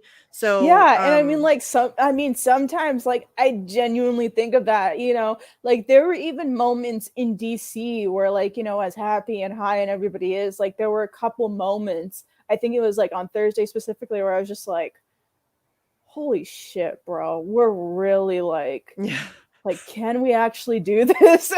Like there were like there's always a couple moments where I catch myself and it's just like, and it's just like this, I don't know how to describe it. It's, you know what, I apologize for doing this, but I'm gonna make an anime reference to describe this, because like you know how when you watch like the main character go against like some super duper upper level demon or like bad guy or some shit, and they're like, you know, frozen, they're paralyzed in place, and like the line effects are coming up on the side and everything, and they're like, you know, like, oh my god. And it's like, you know, for those of you that watch Demon Slayer, it's like the latest episode, spoilers, where Tanjiro is about to fight Daki, and he's like, oh my god, like I'm paralyzed, this is my first upper level demon I'm fighting, like I can't move, my joints are stiff with anxiety, and it's like, that's how you feel sometimes. Yeah, like my heart like does this weird like racy thing, but then like also like stop, like, you know what I mean, like if I actually think about it, because as Steve says all the time, we're punching way above our weight class. That's why I'm able to empathize so much with like these mainstream shonen animes, because like half the premise of these shows is about the protagonist punching way above their weight class, and I'm just like, yes, like, you know, being active in the Assange case, like that's something that I can totally empathize with. Yeah. Yes. So it's like, yeah, I really feel it. Yeah, and it's like people like the last court date when they once again ruled the one on the 10th? When they once again ruled against real like what's actually happening. But like people kept saying, I don't even like, why do you get this a lot? Like, and I know it's a very coordinated effort to get like me to want to quit. But people like, I don't even know why you're trying. Like, he's not, they're not going to let him out of prison. They're not going to blah, blah, blah, blah. And fuck off. Like, if you just want to sit there and do nothing, that's fine. I'm going to go ahead and fight like hell. That's not how I roll, bro. Like, yeah. Like, nah. No, I can't. I can't. Especially not now. Like, I'm in way too deep now to just walk away. So for those of you who may be trying to get me to quit, you should really just stop. I'm not going to. It's not gonna work. I mean, like, I'm fuck no. No. I'm too young to just let this energy go to waste. Like, I wish I had some of your energy. I do wish I had some of your energy, but yeah, like I don't think any of us at this point, we've all put too much into it now to just walk away. And I don't give a fuck, honestly. I don't care if I'll make the same argument as I did about when people say that Julian Assange is an asshole or he's this or he's that. I don't care. He could be the world's biggest asshole and I would still fight against this. And I'll say the same thing about whether or not we can win or not. I don't care. Bro, I put in hours for Commander X and like, listen, I love Commander X, but he's also not the easiest person to be around. That being said, like, best believe, like, I'm fighting for him. So yeah, I mean, as we should be. I don't have to like somebody, or you know, like, again, I've never met Julian Assange. He could very well be world's biggest asshole. I don't get that impression. Oh, I've never met Julian Assange either. I don't Julian care. Assange doesn't know who the fuck I am. No, and never will. Never will. I was fucking 10 years old when the cables came out. Like, yeah, like people, I get that a lot too. Like, oh, you only, I love when people like, you're only doing this, first of all, for clout or for a grift or because you think you're going to meet, you think when he gets out, he's going to meet you. No. Or like you've only joined the fight recently. Is that what you mean that they say? No, the like people love, which is a weird thing to say, that I'm using Assange for like some personal gain. Because I'm not sure exactly what I get out of it. Like on a personal level, I met some really cool people. Does that count? I guess that counts. But like people say that I'm using Assange. I don't actually want to free Assange because I get some personal benefit from him being in jail or something. That's what our favorite crazy Australian lady says. Oh yeah, that's right. Miss Karen. That's not even Karen, man. That's like it's not even Karen, but at the same time, she loves erasing black and brown folks who don't fit her narrative. She does. So I'm gonna keep referring to her as a Karen. A lot of that crowd does. I'll pull the race card on you. I'll do it. I'm not above it. Well, they also like to completely erase the black and brown lives that he has directly impacted in a very real and substantive way. And the fight that he is waging is against imperialism, which they claim to care about. And nobody's done it better. And y'all are just real quick to want to throw him under the bus and pretend like he hasn't done the things that he's done. And no, nobody's saying he's a white fucking savior. That's another new one that they've been throwing out. Yeah, you just think Assange is a white savior. No, but I don't think that we should dismiss everything that he's done because he's white. Like, that's silly. No. he should be fought for. And it's not just about fighting for him any damn way. It's much bigger than that. And we've always said that. I love when people say that we're just fighting for one white guy. I know it's hard to believe, but there are some good white people out there. I mean, a few. Let's be real. Yeah. Just a few. No. But I mean, it doesn't matter though, because it's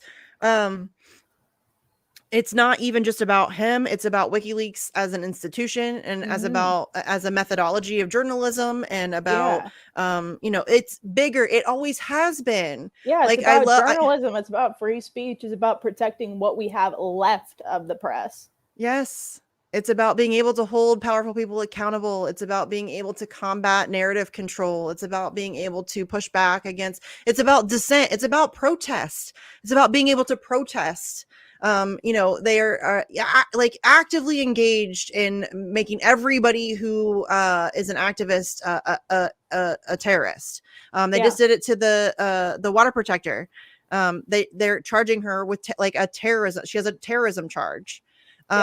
That's fucking crazy. Like the Computer Fraud and Abuse Act. Like, that's still a thing. Yeah. That ridiculous thing. The Espionage Act. Yeah. I mean, that's still a thing. Like, these are, and it's getting worse. As we have been saying for fucking years, it's getting worse and it's going to continue to get worse. And the reason why Assange is such a big deal is because he's kind of a linchpin. It's not him. He's being used as the vessel in which they will be stripping these rights away from you. So it's not just about him. He is just the person who is in that position at this point in time. And it really is like a linchpin. Like, I don't think it's hyperbolic to say that it's a huge fucking deal. This is a big deal. It's a really big deal. It's the first journalist who will ever be charged under the Espionage Act. And if he's extradited, and he's Australian, he's not American. He's never been American. Yeah. WikiLeaks is not an American publication. And the United States is charging a foreign journalist under our Espionage Act for journalism. Well, I mean, and Steve was the first to make this point, I think, and it's a really good point. But like, the Espionage Act is essentially charging people for giving away government secrets to foreign enemies. Mm-hmm. The people that received the information were the general public. We are the enemies. Yeah, so we're the enemies. We're not foreign. Okay. But we are the enemies. That's exactly how they see us. And that's, I think, what a lot of people don't understand and recognize. But yeah, this is, I mean, and I understand, y'all, that I'm overly passionate. And I don't even think I'm overly passionate. I think I'm the right level of passionate about it. But I get that I'm like, I can be over the top and I'm loud and I'm whatever. But it is that big of a deal. You can try to deny that as much as you want. It is that big of a deal. We're very quickly running out of time. Dude's gonna die. I mean, I hate to be that blunt, but it needs to be said that bluntly. Julian Assange is going to die one way or another. It's going to happen. They're killing him. I mean, I don't think anybody, he's had like too many strokes now. Bro, do not let Henry Kissinger outlive Julian Assange. Please, oh my God. God. Oh my God, Glory. Oh, I hadn't even like considered that until just the second, and I feel sick. That's a real thing that could happen. I will. Like, y'all fucks let Henry Kissinger outlive Kobe Bryant. How is that right? Oh my God, that's a thing that could happen. Like, these war criminals are outliving our fucking heroes. And it actually, oh my God. Yeah. And Christopher, yes, I haven't said that WikiLeaks is bringing science to journalism. That's Julian Assange has said that he thinks journalism should be as much as a science as humanly possible. And he means that like, but like, the actual definition of science, not the new definition of science, but like to be as, what's the word I'm looking for? Scientific. Yeah, but I mean, like, what WikiLeaks offers is source documentation. It's not conjecture. It's not, like some talking head on a panel yelling at each other. It's not opinion. These are the source documents that we have had leaked to us. It's hard. You can read through it and make up your own mind about the information that's been provided to you. So it is kind of a more scientific aspect to the field of journalism, for sure. So yeah, I haven't said that. That's just Julian Assange, his opinion of journalism. And I agree with him 100%. I think that, and for stuff like that, again, like we said earlier, all journalism I think is valuable on some level, whatever, if you're like Ford and you're unbiased, or if you're like Glory, who is very opinionated or whatever. I think that for what Assange does, I think that's another level. You know what I mean? Mm-hmm. That's like he revolutionized the way journalism was done. I mean, he really did. The whole Dropbox thing, not him, but WikiLeaks. Yes, Aya, you're right. All they're doing is making him a real true martyr. Yes. And that's what saddens me too, because it's like we already have so many fucking martyrs. I know. That's what I really wish. I wish we would get to the point where we start appreciating these people while they're alive and start fighting for them while they're alive instead of waiting for them to be martyred.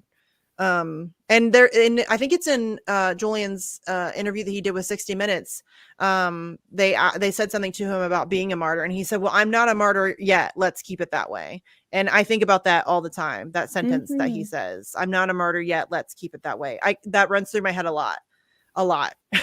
Yeah. No, I think about it a lot too, because like I just think of so many, like, obviously it's honorable and stuff to like, be a martyr and such, but like we have too many. I would much rather save his life. Listen, and Julian Assange is never going to be the same. He's not going to be.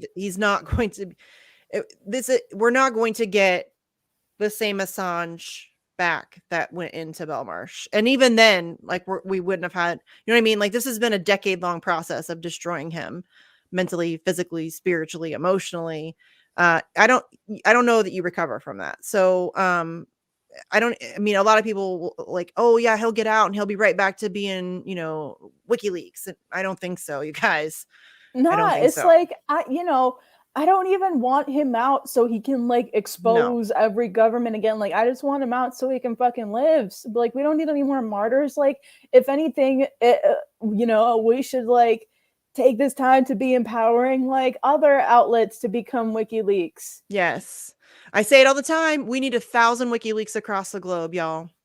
I mean, at least, and they need to be all working on different sides and like, if like, there are people in positions of power, what do you think would be a better scenario for Assange to come out of prison and everybody be like, oh yes, our hero is out. Like, what do you have? Like, what files do you have for us, Julian? Or for Assange to come out and be like, ayo, take some time off, dog. We got this. We got like 1,000 other WikiLeaks exposing shit all around the world. Like, you take your time, Julian. Yeah, but in order for us to do that, which is exactly what we should fucking do. If there are people in positions of power, those people should be terrified to fuck up. They should be terrified to be corrupt. They should be terrified to step out of line. We have got this so completely bass backwards. The people are supposed to have privacy. We're supposed to have privacy. People in positions of power should be completely transparent. All of their shit, all of their cards should be on the table. We should know what's happening. We should be able to hold them accountable at every step of the way. And it's completely backwards. We have at the no very privacy. least, we should be able to see it when they commit fucking crimes. Yes. Yes. Some of the most heinous war crimes. Yes.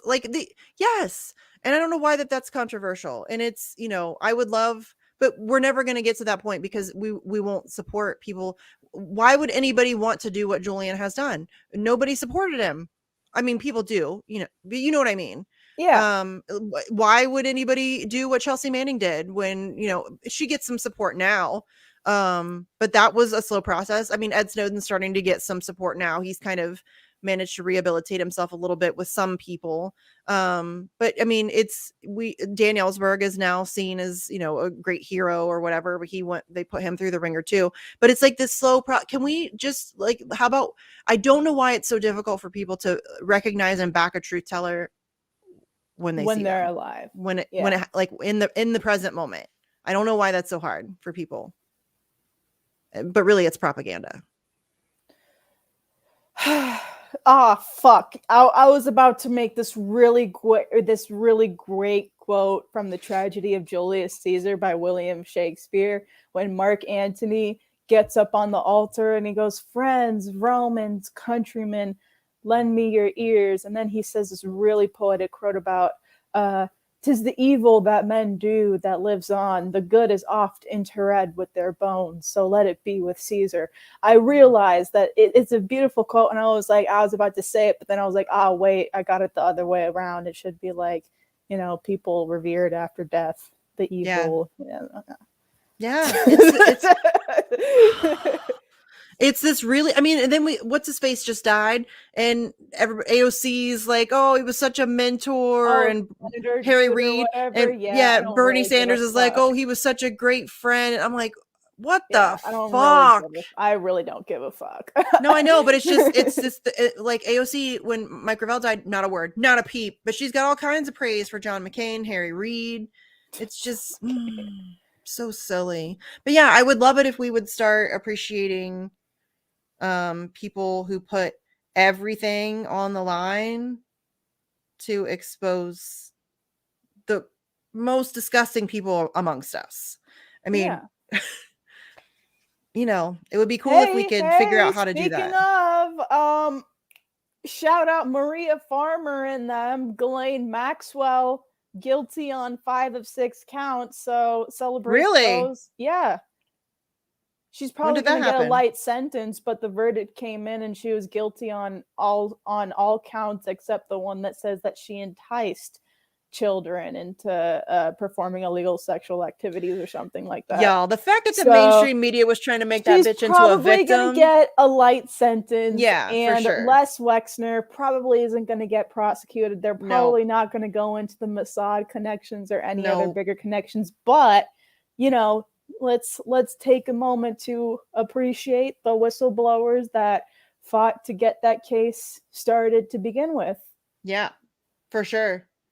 Reed Coverdale just did a great interview with that's Maria another Farmer. Great angle we could take with the Free the Truth show. Whistleblowers on the human sex trafficking ring. Fuck yeah. Just thought about that. Yeah. I mean, whistleblowers of all kinds. Like, we should be, labor whistleblowers and all of that shit. Like, I would love to, because it's going to take. We got to talk to the Blackfish whistleblower. Yeah, I know him. He's been on Fox. I know. That's why I say we got to talk to him. Okay. Yeah, I'll DM him. I know he'll come on. He absolutely will come on. I told you, and you'll love him too, because you're into that shit. I know. This would be such a long shot, but I would love to talk to some of the whistleblowers from farmed fish industries, because there were a bunch of scandals a couple of years ago that farmed fish were spreading diseases to wild fish, but the government was covering it up because it's farmed fish is a big industry, and not going to get on that tangent today. But yeah, I would love to talk to whistleblowers from wherever. Any whistleblower is welcome, or not even talk to, like, just cover. I mean, it'd be cool if we could talk to as many as possible, but like you said, it'd kind of be hard to get some of these people. A lot of these people won't want to do public appearances or be interviewed, or, they're already targeted and shit. So, but yeah, I would love to cover. We should totally interview the blue check Facebook whistleblower. Facebook Franny. Dude, did you see the whistleblower list that they put out? Like, they're doing a vote for whistleblower of the year, and fucking Facebook Franny's on there and Daniel Hale's not. I'm like, really? That's how I know the list is rigged, bro. Yeah. And Reality Winner is currently winning the public vote, I guess. So who is on that list? Hold on, I'll get it for you, because it's this sounds like a bad list. It is a bad list. It is a bad list. Hold on, let me see if I can. But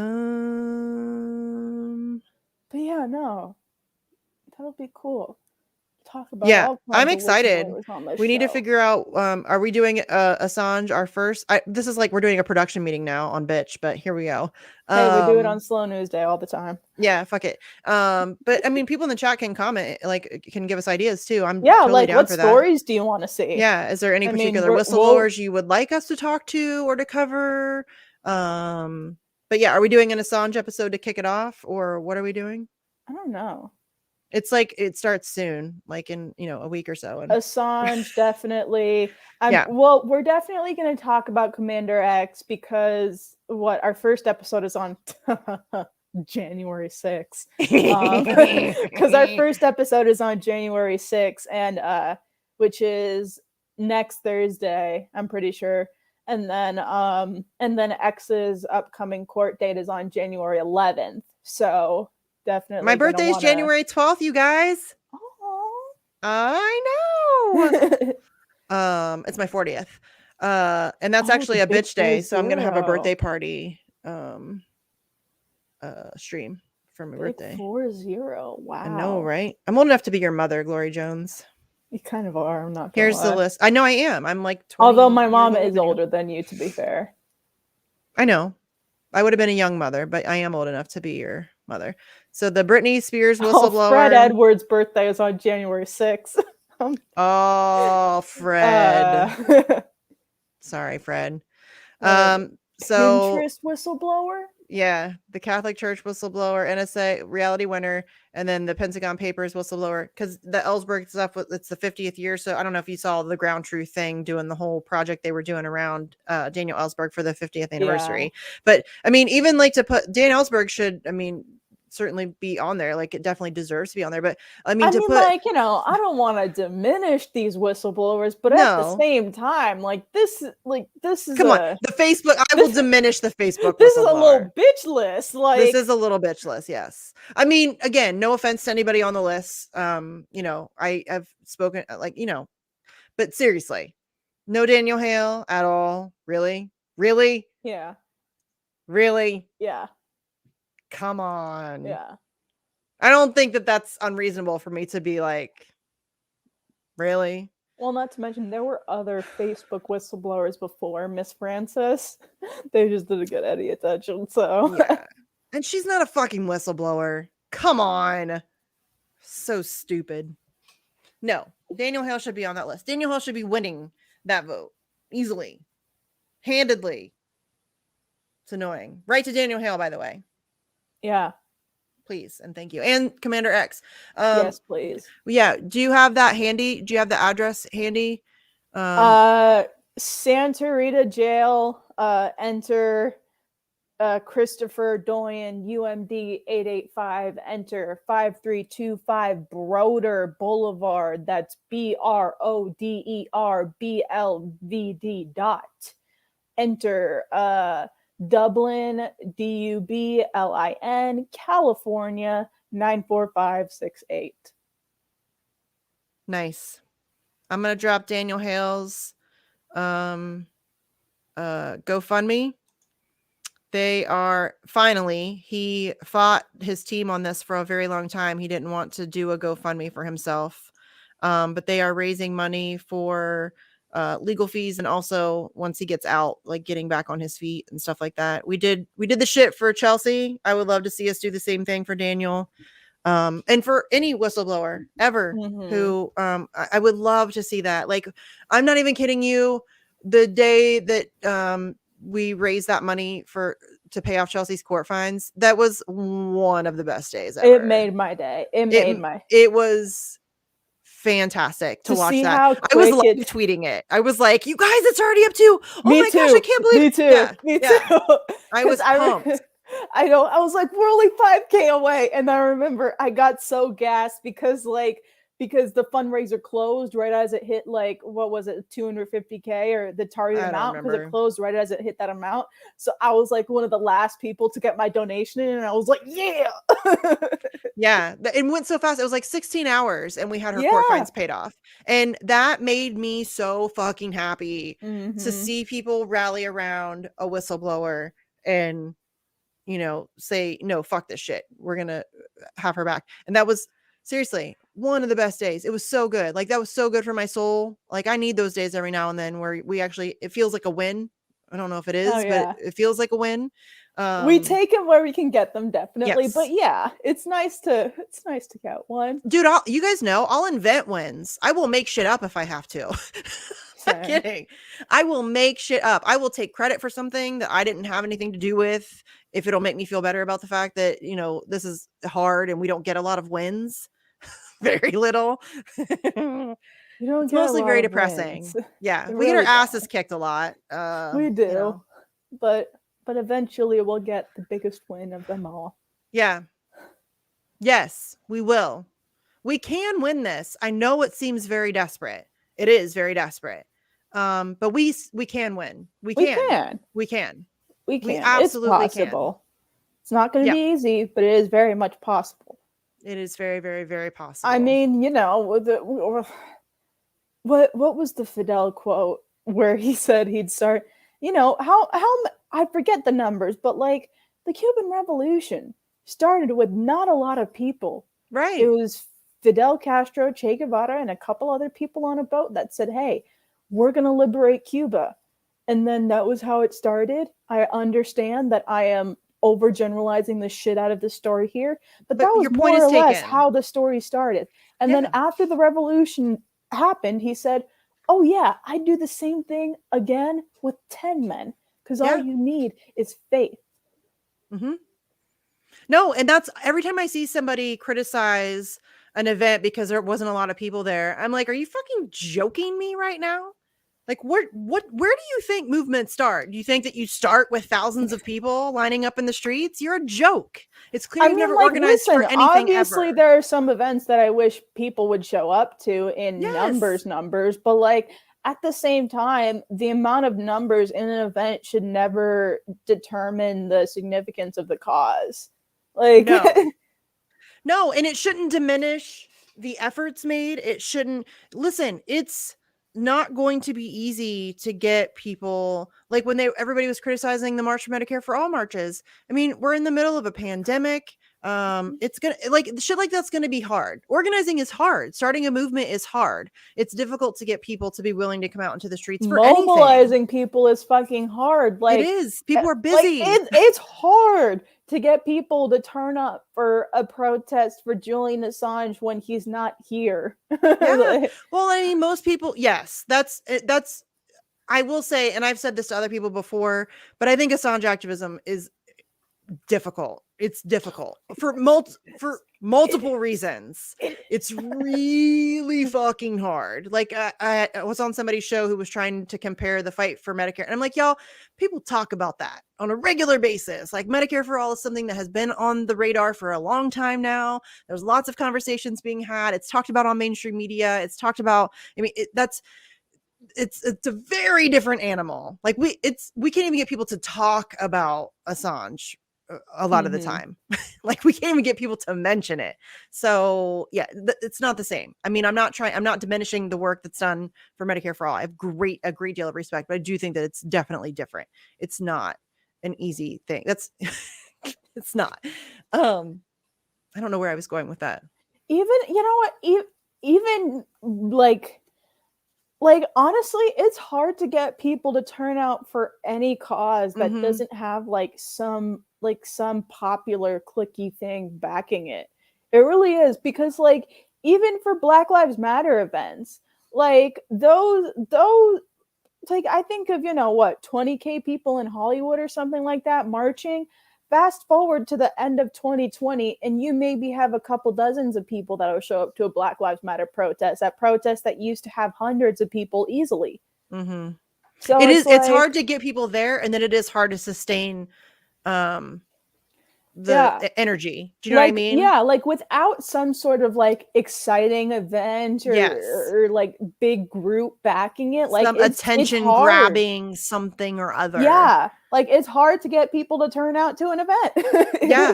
Well, I mean, if you think about it, that's obviously by design. People are legitimately working 2 and 3 jobs. They have kids, they have soccer practice, and they have to go grocery shopping and mow their grass. And you know what I'm saying? Like it's really hard to get people interested enough in something, especially when it's something like kind of abstract, like press freedom.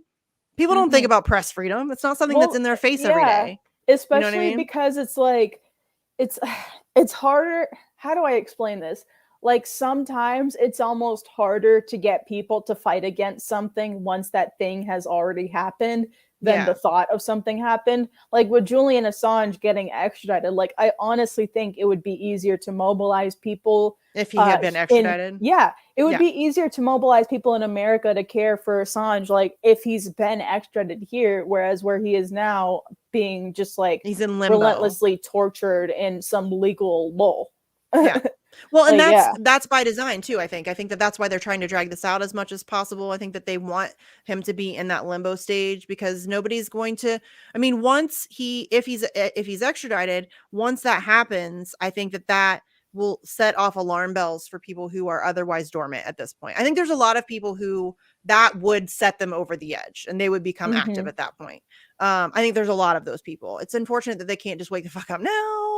So we don't have to get to that point, but you know, it's really frustrating to not be able, like I feel like it's a failure on my part that I'm unable to find the words to make it make sense to people, because to me it's so blatantly obvious, and so that I can't, impress upon people how like legit this is and get them to care is really frustrating.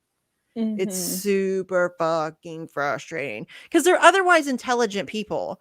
Like these are people who I know that they know better. You know what I mean? Like it's hard to not see them get it. Yeah, it's just hard to get people to care about shit. Like it is.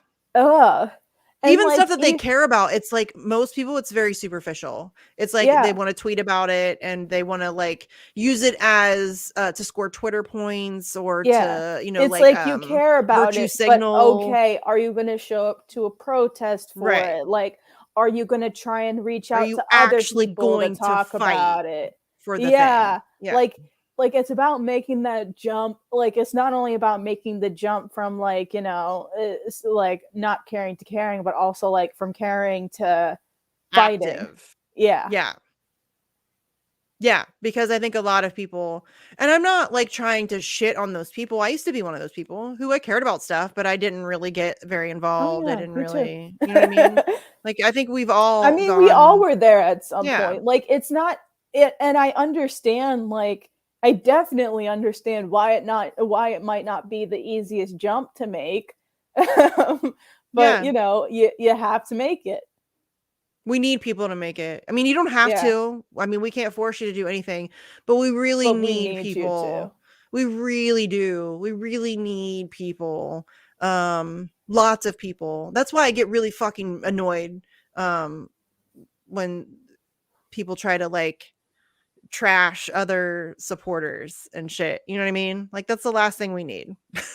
That's the last thing we need is, trying to trash people who have been vocal supporters for a long time. We don't have a lot of those, we really don't.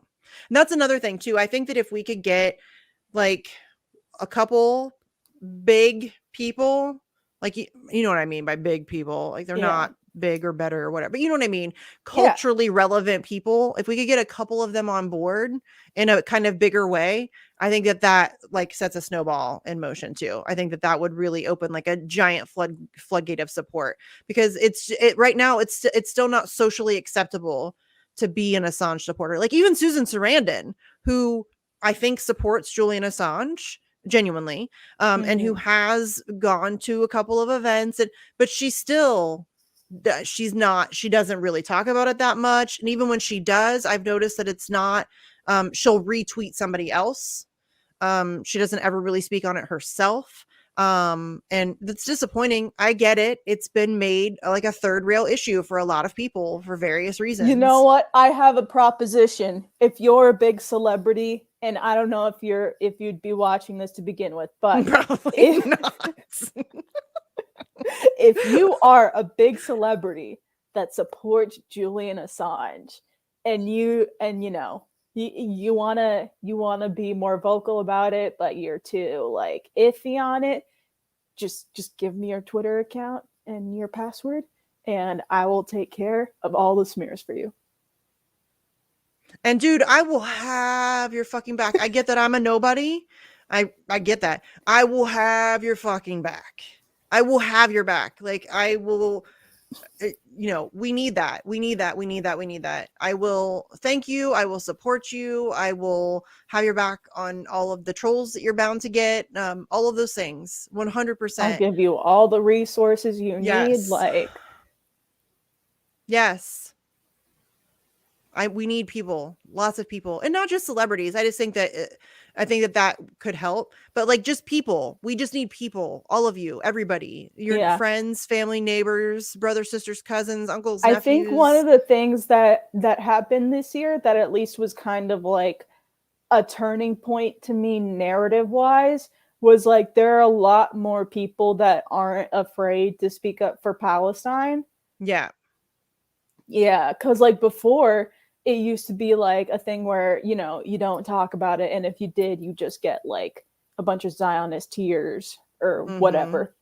But now like this past summer, people were actively speaking about it. And, all the Zionists would cry in their mentions. And then it'd be like, no, we have a people would I've noticed that there's been a lot of like tag teaming, you know what I mean, like the Zionists might jump into my mentions, but then there's like 24 people who are like, yeah, fuck you.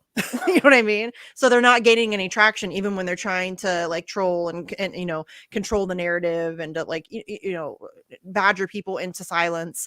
It's not working anymore. And so the narrative is definitely shifted. Speaking of tagging, if celebrity out there who wants to speak about Assange but doesn't want to deal with all this shit, just at me. Like, let me know. Like, just be like, hey, Glory, can you take care of this person for me? And I'll be like, sure, I got you. What's up, bitch? Like, yeah, me and Glory are great at that, actually. We're good at tag teaming each other. So yeah, we'll definitely help. And I know that the entirety, I mean, I'm going out on a limb here, not the entirety, because there are some people who claim to be Team Assange who I don't think would have your back, but a lot of people who are on quote unquote Team Assange would 100% have your back. It would be like an immediate, and you can see it across Assange supporters. I think that there's a lot of us who hang together, stick together, combat the bullshit on each other's tweets when people jump in and all of that stuff. So because I mean, like that's how you got to do it. You got to roll in numbers, like, and that's taken from the lessons of like Malcolm X, who was always rolling like 10 deep. Yeah, and it just it's powerful and it's and it works. And that's how you shift a narrative. And that's what I mean. I know I say it all the time. I realize I sound like a broken record, but narrative management is 100% the front line of everything. Mm-hmm. They control the storyline. They control reality. Basically, they get to manufacture reality. And they're currently desperately trying to grasp onto more power and control of that. And that's like that's where the fight is shifting the narrative on things. If we can effectively do that before they take away our ability to do so, that would be good, because that's what that's what the Assange thing is about, is they're taking away our ability to actively combat narrative management and narrative control. And so they're going to be able to force feed you information. You will not know any better. You won't have the opportunity to know any better or to learn any different. That's where we're headed. So yeah, it's that's the fight, really, in my opinion. That's, if you look at any fight that we're up against, that's it, is shifting the narrative.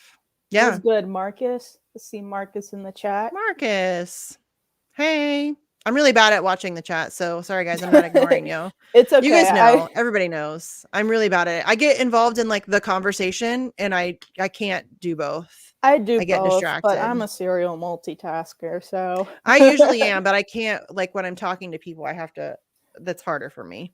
Yeah, well, I have it set up in StreamYard where, like, instead of the private chat, it's the comments. Yeah. So I can see the comments as they roll in, like, as I'm looking at you. And I saw, like, Marcus's name pop up there with one of his 72 channel names. So I was like, oh, hey, what's good, Marcus? Yeah, every once in a while, I'll, Speaking like, of, a comment will catch my eye. Political Matrix is doing a show this Saturday. What is it? 8 p.m. Eastern? No, 8 p.m. Pacific time. Or 7 p.m. Pacific time. Just look out for it. It's going to be Saturday night. All right, cool. You're like, it's sometime. Wanted to get that plug in there. Yeah. It's sometime in between 7 p.m. Pacific and who knows. It's sometime. Just watch for time's been changing the past couple weeks. I feel you. All right, maybe we should wrap it up. All right. Maybe. I'm Glory. It always sounds like an AA meeting. You can find me on the ground and around. I am trying to think. I can't think of any. Well, I will be. I don't know when the next time I'll be on the ground is, but I know for certain that I will be on the ground at the San Jose District Courthouse on January 11th for Commander X's next court hearing. For all the updates in his case, please go to @FreeCommanderX_ on Twitter, because that's where you'll find all of that. Oh my God, you met me in Echo Park. That's awesome. Hey Steve, what's good? Sorry, I got sidetracked. But yeah, other than that, I also am co-host of Slow News Day tomorrow morning at Scoop Gang. Yup, at 8 a.m. Pacific time. We will be on with Hassan Burmis and I think that'll be our last show of 2021. So yeah. Crazy. 8 a.m. Pacific time, come through. And then also on Thursday, 7 p.m. Pacific time, Anonymous Bites Back. I appear on that a lot too, so check that out as well. And this Friday, the 31st, I'll be on with a bunch of other Assange people on Sabby Sabs for their Sabby Sabs XKRTD New Year's stream on the 31st. I will be in the slot that starts at 7 p.m. East Coast time. So be on the lookout for that on Sabby's channel. And then again, Political Matrix every Saturday night. I will probably hop on this Saturday because I saw that there was an open invite, so I'll probably come through because I can. And they're good people as well. So yeah. And last thing, I have a Hive blog. It's @ZeroEclipse with 2 E's.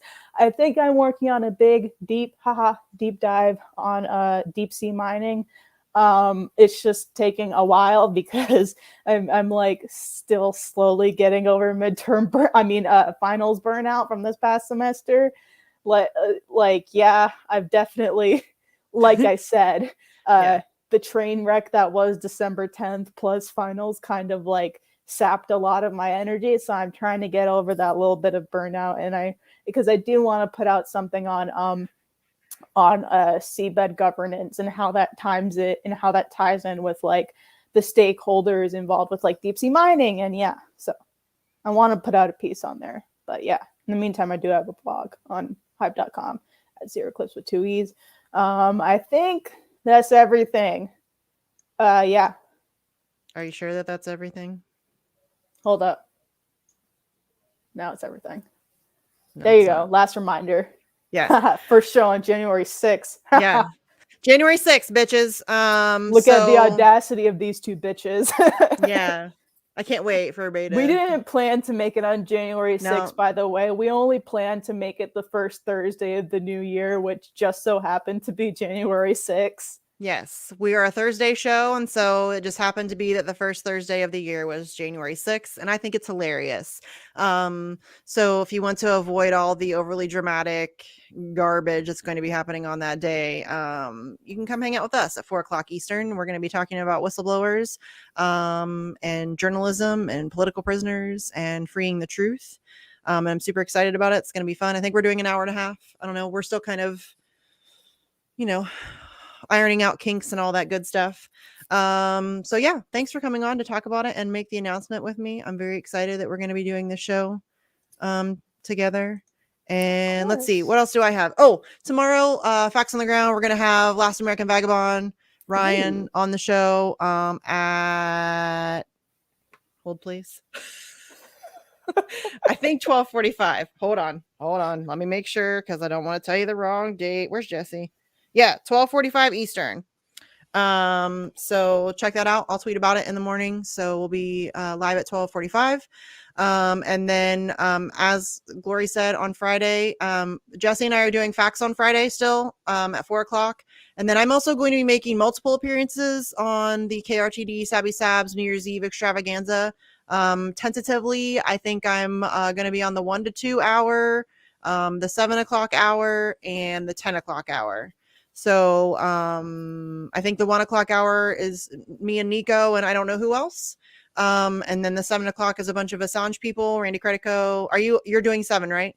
Yeah. Steve's doing it, and I think. Steve is too. Yeah, so it's a bunch of Assange activists. And then the 10 o'clock, I believe it's me, Shane, and Sabby, and they're going to be playing like a countdown of like the top 15 stories, and we're going to be reacting or whatever.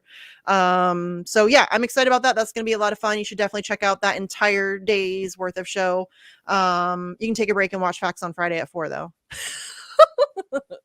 And then we are not doing any vigils until I think the first Tuesday. We're going to go back to 2 days a week. We're going to do Tuesdays and Fridays for now.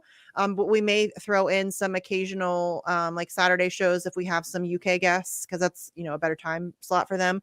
But for now, I think we're going to do Tuesday and Friday nights. We're trying to amp it back up to 2 nights a week to get more information coverage, all that good stuff out there. We're going to try. Andrew and I both deal with burnout, and it's hard to do 2 shows and all that good stuff. So and then we're also going to be trying to build up some more Assange stuff in Ohio. So that's going to be something that we're going to be working on this year too. Those are our New Year's resolutions. So we'll be back on the first Tuesday. I don't know what day that is. The first Tuesday in January. I think it's maybe the 3rd. Let's see. No, the 4th. So we'll be back with vigils on the 4th. I don't know who we've got. I don't know what's going on there, but we'll be back with more Assange stuff on Tuesday, January 4th. And I think that's all I have, maybe. Again, if you can donate to whistleblowers of all kinds, David McBride, Daniel Hale, Commander X, I'm sure would love some cash on his books so he can get some shit. Jail sucks. So anything you guys can do, write them letters. You can find information if you need it. Ask us, Free Commander X _ on Twitter, or there's a Daniel Hale support team. There's a Julian Assange, writejulian.com, I think it is. But yeah, whatever you can do to help our whistleblowers, our truth tellers, our journalists, it's always good.